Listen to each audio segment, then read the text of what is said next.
Au cours de notre voyage dans la matière, du niveau macroscopique vers le niveau microscopique, nous avons découvert que la matière était composée de molécules et que ces mêmes molécules étaient composées d'atomes. Alors bien sûr, chaque matière est différente parce que sa composition en atomes va être différente. On va donc découvrir la composition des molécules et cette composition des molécules, on peut la mettre en évidence grâce à ce qu'on appelle des formules moléculaires. Prenons un exemple que nous connaissons tous. Nous savons que l'eau est souvent appelée H2O.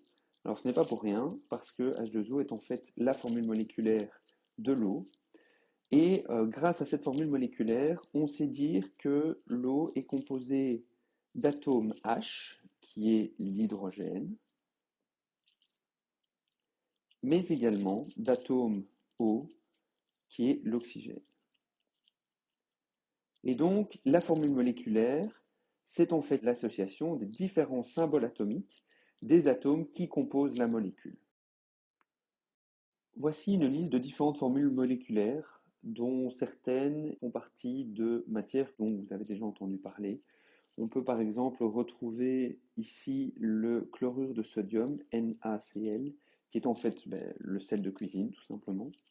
On peut retrouver ici le dioxygène, que l'on va en fait puiser dans l'air pour pouvoir produire notre énergie au sein des cellules. On peut retrouver également le dihydrogène utilisé dans les moteurs à hydrogène et le dichlore, notamment utilisé pour rendre l'eau potable. On peut observer des éléments particuliers dans certaines formules moléculaires, par exemple des chiffres dans certaines formules. On peut également retrouver des parenthèses dans certaines formules. Et on peut remarquer également que le nombre d'atomes différents dans chaque molécule peut différer. On voit qu'ici on a 2 atomes différents, on en a parfois 3, parfois on n'a qu'un seul atome. Et on va voir dans cette vidéo la signification de ces différences. On va d'abord se concentrer sur le nombre d'atomes différents que l'on va retrouver dans les molécules. On peut par exemple voir dans Cl2 que nous n'avons qu'un seul type d'atome, comme dans H2, comme dans O2. On va appeler ces molécules-là des corps purs simples, donc simples parce que un seul type d'atome va composer la molécule. On peut voir qu'il existe par contre d'autres molécules qui vont posséder plus d'une sorte d'atome dans sa formule moléculaire. Alors là, on va parler de corps purs composés, donc composés pour le fait qu'ils vont être composés de plusieurs types d'atomes. Parmi ces corps purs composés, on peut voir qu'il existe soit des molécules composées de 2 types d'atomes, soit des molécules composées de 3 types d'atomes.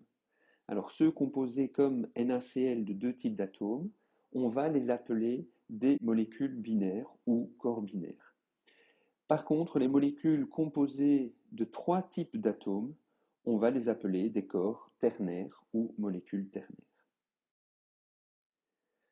Passons maintenant aux différents chiffres que l'on peut retrouver dans certaines formules moléculaires.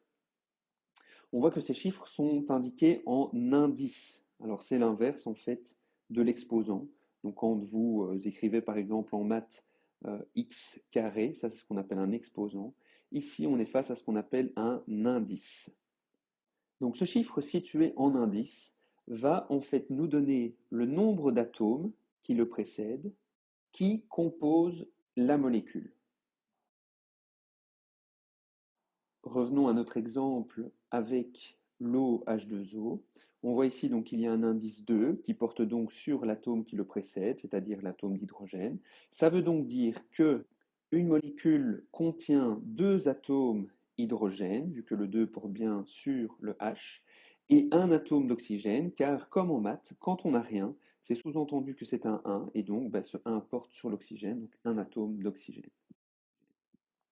On en vient maintenant aux parenthèses que l'on peut retrouver dans certaines formules moléculaires, et elles ne se retrouvent, si on observe bien, que dans les molécules ternaires ou corps ternaires, donc c'est-à-dire les molécules formées de 3 atomes différents. Ces parenthèses vont en fait indiquer, mettre en évidence ce que l'on appelle des groupements d'atomes, c'est-à-dire des atomes qui vont fonctionner ensemble comme s'ils n'étaient qu'un seul et même atome.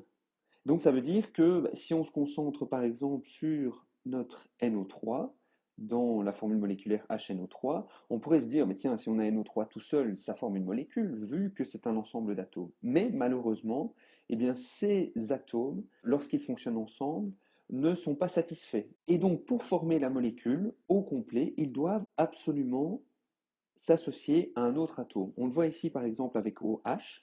Donc OH, ce sont deux atomes différents, mais leurs associations ne forment pas une molécule au complet. Ils doivent absolument s'associer à un autre atome, comme ici par exemple Na, pour former une molécule. Idem sur Al2SO4-3, eh bien SO4 ne forme pas une molécule, il doit absolument s'associer à un autre atome, par exemple ici Al, l'aluminium, pour former une molécule au complet. Alors, que se passe-t-il si, dans certaines formules moléculaires, on retrouve un indice qui se retrouve en dehors des parenthèses?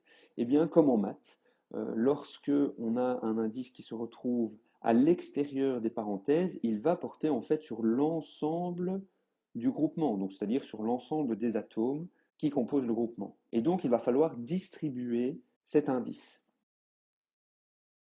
Donc, dans cet exemple avec Al2SO4-3, une molécule va donc être composée de deux atomes d'aluminium, de trois atomes de soufre, vu qu'on distribue le 3 qui est en indice à l'extérieur du groupement, et on va retrouver en tout 3 fois 4 atomes d'oxygène, c'est-à-dire en tout 12 atomes d'oxygène. Voilà qui clôture la découverte des différentes informations que nous apprennent les formules moléculaires par rapport à la composition des molécules.